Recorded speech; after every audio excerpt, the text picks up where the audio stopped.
Hello, this is my VidCon experience. What happened to me, what I expected to happen that didn't happen, what I didn't expect at all that actually happened. And I'll start by saying that a lot of the people who went to the last VidCon didn't really enjoy this VidCon as much. And that's because VidCon was something that it will never ever be again. There was that intimate connection, there wasn't as many people. You could actually approach the YouTuber more easily back then. I'm not saying that they're up on a pedestal right now and they're unreachable. I'm just saying that there's so many people that want to meet them that it's just a cluster just to get to them. And if you actually want to get to meet someone, you'll probably miss out on a lot of things just trying to meet them. And that's something very differently from the previous VidCon because there wasn't as many people around, so you could pretty much go up to anyone much more easier. But this VidCon, it was just so much bigger. Personally, I had more fun this VidCon than last VidCon. But it was because of very specific things that I know a lot of people didn't get to have. So I understand the sadness of some people because they had expectations that they would have as much fun or equally fun as they did last VidCon, but it's just gonna keep growing and growing, and that intimate connection, it's just gonna get farther and farther apart. But right now, let's just start talking about what didn't happen that I thought would probably maybe happen. I think there's actually just one thing, and that would be that I expected I would probably be hanging out with the movie club people that make videos for movie club more, and I actually didn't hang out with them at all. It is widely known, at least because I say it so myself, that I am a very awkward person. But I also reflect the awkwardness of other people, and that when I met them, at least it was the case when I saw Mish and Ali and Autumn together and I went up to them. It was a very awkward meeting. It just felt like nobody knew what to say, and I really felt like I was being an intrusion there. And if we're being completely honest about everything, I just didn't feel like I was wanted there. And I wasn't gonna force my presence into some place that I wasn't wanted, so I really didn't make a big effort to hang out with them. And I still love them very much, it's just we didn't hang out, and it basically comes down to the fact that out of that intimate group that we talk to each other from the movie club, I'm probably the least liked one. And I don't mean that as I'm feeling bad for myself, it's just sort of a fact. They hang out on hangouts and stuff like that. I don't really get too much involved in that, so I'm not saying it's bad of them to do that. I'm just saying, to be honest, it's just they have a friend circle that I'm not really inside of. So I guess the weird part was that I expected to hang out with them. But that's just an awkward thing that happened there. That didn't make my VidCon experience bad at all. I actually had an amazing time, so let's talk about the things that happened that I never expected that would actually happen. There were a few private parties that only like invited YouTubers got into, and I got to sneak into two of them. The first one was the Industry Day party, where you went in there and it was mostly just top YouTubers. And I can probably get in a lot of places. I have an advantage. I have an immigrant looking face. I can just go in and people think I'm there to clean stuff. But yeah, that first party was super awkward at first. I went in there, I just walked from corner to corner just in circles. I didn't know what to do. I had no one to speak to because I felt really weird because everybody had that tag on their arm, and I just crossed my arms because I didn't have it and I didn't want to be kicked out to have that embarrassment. As I was about to go, I saw Philip DeFranco and I was like, well, this is an opportunity to talk to him. So I went up, and as awkward as I am, I was very awkward, but I got to speak to him about some network stuff, and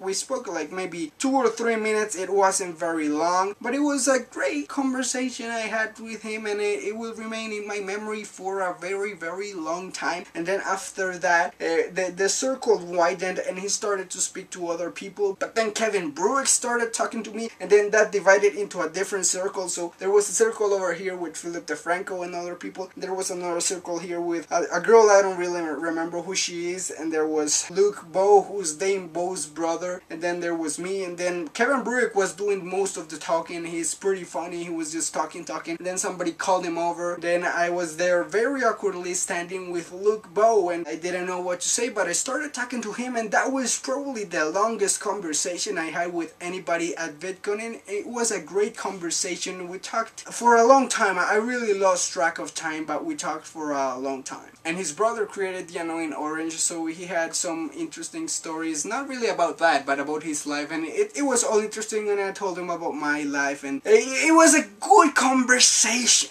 And then by the time I knew it, that party was over. And I went to the next door party, which was actually the party that everybody was allowed to go to. And I just got close to the stage, and I caught a shirt that had a CD on it. And then I moved to the other side, and somebody threw a DVD, and I caught a movie. It's right here. Act of Valor.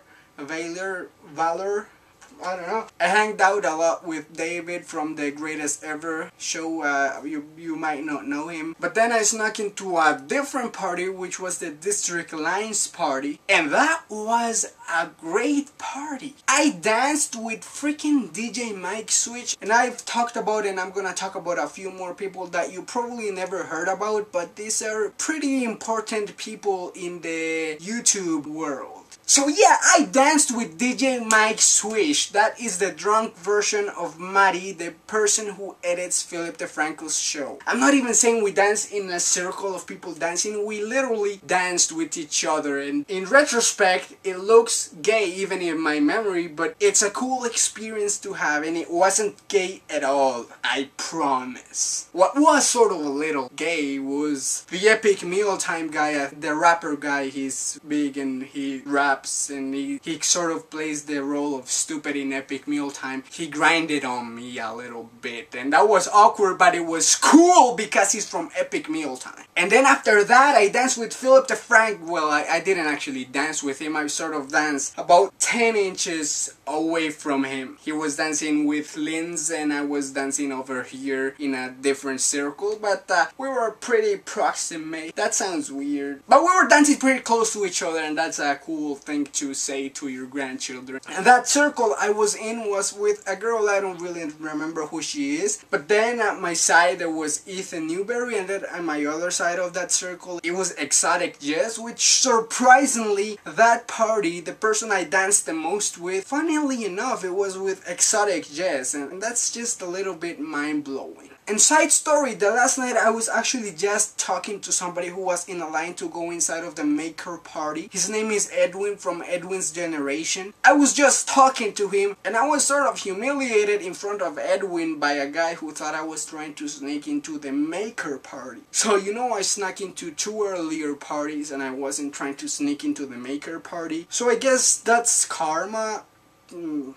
And you know, just because I got angry at that, I wanted to sneak into the Maker party just to show that guy, oh, I wasn't trying to go in, but now I will. But then I decided, no, it's not even worth it, whatever. There were a few other little things that I didn't expect that happened and that were pretty cool. I had a long conversation with Benny Fine about networks. That was pretty cool. And then overall, all the panels I went to were freaking amazing. I loved them all, the information, the people who were speaking in them. And as much as I love Philip DeFranco, I love him with all my heart. He is amazing and an inspiration to me in this YouTube world. But he is not a very good panelist. He doesn't talk too much on a panel, but when he does talk, he gives short answers and not too much in-depth information. Well, I don't know if it was just because he felt uncomfortable with the people around him or anything, because he was actually pretty good when he was doing the SourceFed interview sort of Q&A. He was pretty good in that. But again, he didn't really have to talk too much in that either. Just an observation though, which also in another observation, the Fine brothers are the best panelists I've ever seen. They never run out of things to say. I was also part of breaking a world record, which was pretty amazing. We had the biggest ninja game of all time, but we broke the world record. I actually have this official world record setter. I broke a world record, and that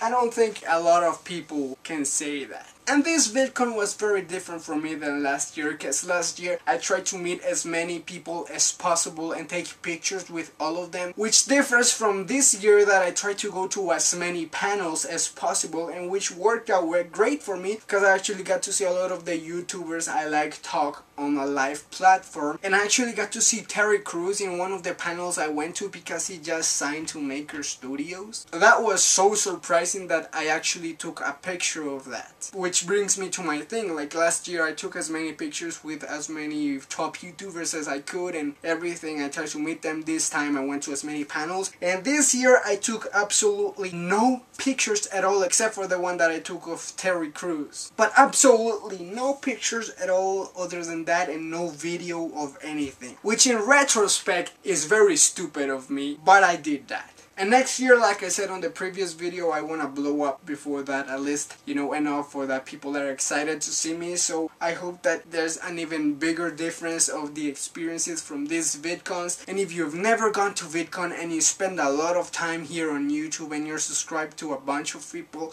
I sincerely, absolutely, 100% recommend it to you. Start saving your money. Go, it's an amazing experience. You will never ever forget it. I am an awkward person. I am quite shy. I was less shy this year than last year. But still, I can't really say that I made close friends. And I still had a lot of freaking fun. And like I saw on David's video about VidCon,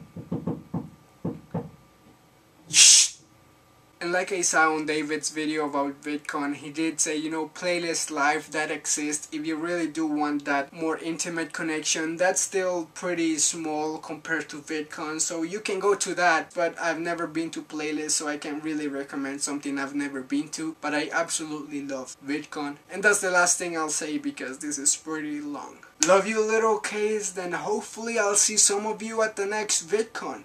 So, see you later, crocodile.